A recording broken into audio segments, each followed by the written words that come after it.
Operation epic Fury মাত্র ৭২ ঘন্টায় তছনছ হয়ে গেছে তেহরান। এভাবেই বলছে পশ্চিমা মিডিয়াগুলো।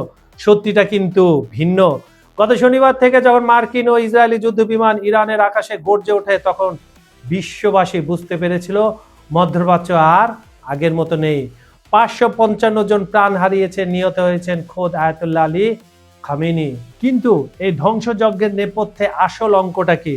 ডোনাল্ড ট্রাম্প বলছেন যুদ্ধ চলবে ৪ থেকে ৫ সপ্তাহ পর্যন্ত। কিন্তু পেন্টাগন কি জানে এই ৫ সপ্তাহে কত বিলিয়ন ডলার ছাই হতে যাচ্ছে? খবর সংযোগের বিহাইন্ড দ্য সিনের আজকের এপিসোডে আজ আমরা ডিকোড করব মার্কিন কোষাগারের সেই রক্তক্ষরণ এবং এমন এক সংকটের কথা যা অর্থ দিয়েও মেটানো সম্ভব নয়। চলুন তাহলে শুরু করি। ইরান আমেরিকা যুদ্ধ, কত বিলিয়ন ডলার পুড়ছে এই আগুনে।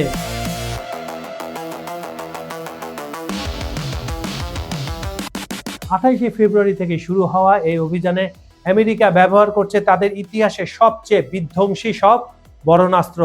পেন্টাগনের দাবি ১২,০৫০টিরও বেশি লক্ষ্যবস্তু এরই মধ্যে গুঁড়িয়ে দেওয়া হয়েছে। এর মধ্যে রয়েছে ইরানের মিসাইল ইন্ডাস্ট্রি, পারমাণবিক স্থাপনা এবং ১১টি যুদ্ধজাহাজ। এটা মার্কিন যুক্তরাষ্ট্রের মুখের কথা।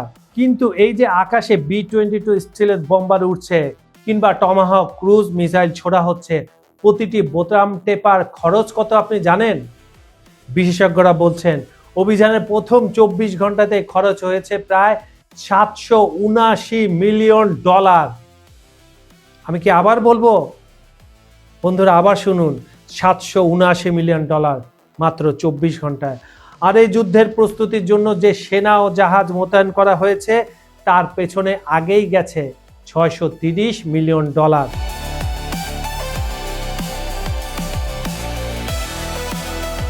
আসুন একটু হিসাব করি।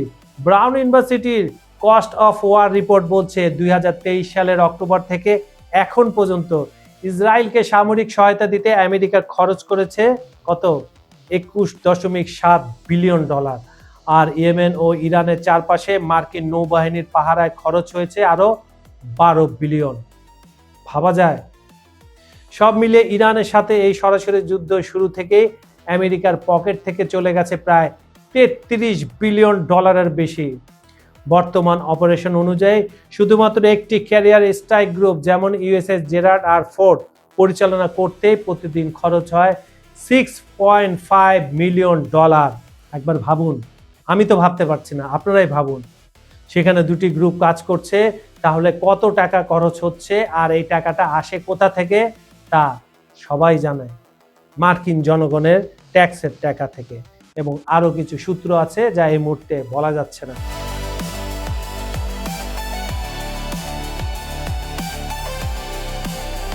এবারের যুদ্ধে সবচেয়ে মজার এবং ভয়াবহ দিক হলো লুসাস ড্রোন। এটি একটি low cost unmanned combat system. অবাক করার মতো তথ্য হলো আমেরিকা এটি তৈরি করেছে ইরানের ড্রোন ডিজাইন রিভার্স ইঞ্জিনিয়ারিং করে, অর্থাৎ ইরানের প্রযুক্তি দিয়ে ইরানকে জবাব দিচ্ছে ওয়াশিংটন। এছাড়া MQ-9 রেপার ড্রোন এবং হাইমার্স রকেট তো আছেই। তবে যুদ্ধ মানে যে শুধু অন্যের ক্ষতি তা নয়। কুয়েতের আকাশে নিজেদের ভুল নিশানা বা ফ্রেন্ডলি ফায়ারের 3টি অত্যাধুনিক মার্কিন যুদ্ধবিমান ধ্বংস হয়েছে, যার আর্থিক ক্ষতি শত শত কোটি টাকা। এখানে ইরান দাবি করছে তারাই কিন্তু এই 3টা F-16 নামিয়েছে ভূপাতিত করে।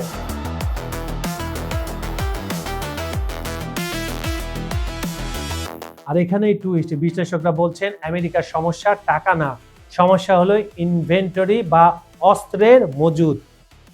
ইরানের মিসাইল ঠেকাতে যে পেট্রিয়ট বা SM-6 ইন্টারসেপ্টর ব্যবহার করা হচ্ছে সেগুলো তৈরি করা এত সহজ নয়। এগুলো কোনো বিস্কুটের ফ্যাক্টরি না যে চাইলে দিনে 1000টা বানানো যাবে।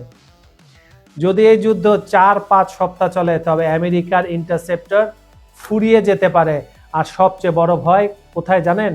এই একই অস্ত্র আমেরিকা মজুত করে রেখেছিল ইউক্রেনের জন্য এবং রাশিয়ার চীনের উপর নজর রাখার জন্য। ইরানের পেছনে সব অস্ত্র শেষ করে ফেললে প্রশান্ত মহাসাগরের অঞ্চলে আমেরিকা কি তবে নিরস্ত হয়ে পড়বে?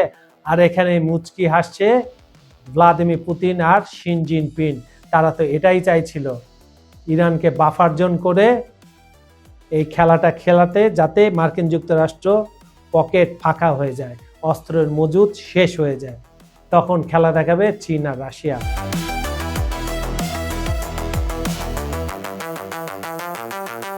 বন্ধুরা, ডোনাল্ড ট্রাম্পের $1.5 ট্রিলিয়ন যুদ্ধ বাজেট হয়তো কাগজে কলমে অনেক শক্তিশালী, কিন্তু ইতিহাস বলছে ভিন্ন কথা। আফগানিস্তান কিংবা ইরাক, আমেরিকা কিন্তু যুদ্ধ শুরু করতে জানে, কিন্তু শেষ করতে তারা জানে না। আর এখানে ইরান বলছে তারা এই যুদ্ধ শেষ করবে, কারণ তারা বীরের জাতি। পেন্টাগনের জেনারেলরা এখন কপালে ভাঁজ নিয়ে ভাবছেন, যদি ইরান তাদের কয়েক হাজার কামিকাজে ড্রোন আর ব্যালিস্টিক মিসাইল দিয়ে আমেরিকার এই $1 বিলিয়ন এয়ার ডিফেন্স সিস্টেমকে ব্যস্ত রাখে, তবে কয়েক সপ্তাহ পর ইসরায়েল আর ইউক্রেনের আকাশে কি উড়বে? আসল ভয়টা কিন্তু অন্য জায়গায়। ইরান যদি তাদের তুরুপের তাস হিসাবে হরমুজ প্রণালী পুরোপুরি বন্ধ করে দেয়, তবে বিশ্বজুড়ে তেলের দাম কোথায় গিয়ে ঠেকবে? তখন আপনার পকেটের টাকা আর আমেরিকার কোষাগারে $1 বিলিয়ন সব স্রেফ কাগজে পরিণত হবে, কাগজে। মধ্যপ্রাচ্যের এই আগুন কি তবে তৃতীয় বিশ্বযুদ্ধের সলতে পাকানো, নাকি এটি মার্কিন সাম্রাজ্যের অর্থনীতি পতনের মহড়া? অনেকেই বলছে ইরান হরমুজ প্রণালী পুরোপুরি বন্ধ হয়ে গেছে। আসলে কিন্তু তথ্যটা সেই রকম না। রয়টার্স বলছে, আল জাজিরা বলছে, সবাই বলছে, এবং ইরান বলছে যে জাহাজগুলো আমেরিকান শিপগুলোতে রিফুয়েলিং করে সে জাহাজগুলোকে তারা অ্যাটাক করছে। আর স্বাভাবিকভাবে অন্যান্য দেশ ভয়ে এখানে তাদের জাহাজ পাঠাচ্ছে না, তাই এটা অটো বন্ধ হয়ে গেছে। ইরান কিন্তু বন্ধ করেনি। এদিকে ট্রাম্প বলছেন 5 সপ্তাহ, কিন্তু সমরবিদরা বলছেন এই চোরাবালিতে একবার পা দিলে বের হওয়া কঠিন। আমেরিকা কি পারবে তাদের অস্ত্রের মজুদ বাঁচাতে, নাকি চীনের জন্য সাজানো রণক্ষেত্রটি তেহরানের মরুভূমিতে কবর দিয়ে আসবে? এদিকে রাশিয়া কিন্তু মনে মনে এটাই চাইছিল, যদি এই ঘটনা সত্য হয়, মজুদ যদি শেষ হতে থাকে, তাহলে রাশিয়া আরো আগ্রাসী হবে ইউক্রেনের উপর এবং ইউক্রেনের মানচিত্র ছোট করতে করতে একেবারে নিঃশেষ করে দিবে। খবর সংযোগের বিহাইন্ড দ্য সিনের আজকের এই বিশেষ বিশ্লেষণ আপনারা কেমন লাগলো? ট্রাম্পের এই আগ্রাসন কি সঠিক, নাকি এটি বিশ্বকে এক মহা বিপর্যয়ের দিকে ঠেলে দিচ্ছে? আপনার মতামত নিচে কমেন্ট বক্সে অবশ্যই জানান। আপনার কি মনে হয় ডোনাল্ড ট্রাম্পের এই 5 সপ্তাহের টার্গেট কি সফল হবে, নাকি আমেরিকা আরও একটি দীর্ঘস্থায়ী যুদ্ধের ফাঁদে পা দিচ্ছে? ভিডিওটি ইনফরমেটিভ মনে হলে শেয়ার করুন এবং সাবস্ক্রাইব করে বেল আইকনটি চেপে রাখুন পরবর্তী আপডেট সবার আগে পেতে। বিজ্ঞাপন ও প্রমোশনের জন্য ডেসক্রিপশনে দেওয়া নাম্বারে যোগাযোগ করতে পারেন। খবর সংযোগের বিহাইন্ড দ্য সিনের অনুষ্ঠানটি আপনারা পৃথিবীর কোন প্রান্ত থেকে দেখছেন কমেন্টে জানান। বাংলাদেশ, ভারত, পাকিস্তান, নেপাল, মালয়েশিয়া, ইন্দোনেশিয়া, চীন, Japan, Korea, America, London, Italy, Spain, German, France, Europe, Ukraine, Brazil, Argentina, Africa, Saudi Arab, Iraq, Iran, মিশর, কুয়েত, দুবাই, যেখান থেকে দেখুন না কেন, আমরা আপনার মতামত শুনতে চাই। আজ এই পর্যন্ত এই প্রতিশ্রুতি থাকলো, কাল একই সময় আবার ফিরবো নতুন টপিক, গভীর বিশ্লেষণ আর আরো বড় দৃষ্টিভঙ্গি নিয়ে। ভালো থাকুন, নিরাপদে থাকুন। আর এতক্ষণ আপনাদের সঙ্গে ছিলাম আমি, কাজল হায়দার। আল্লাহ হাফেজ।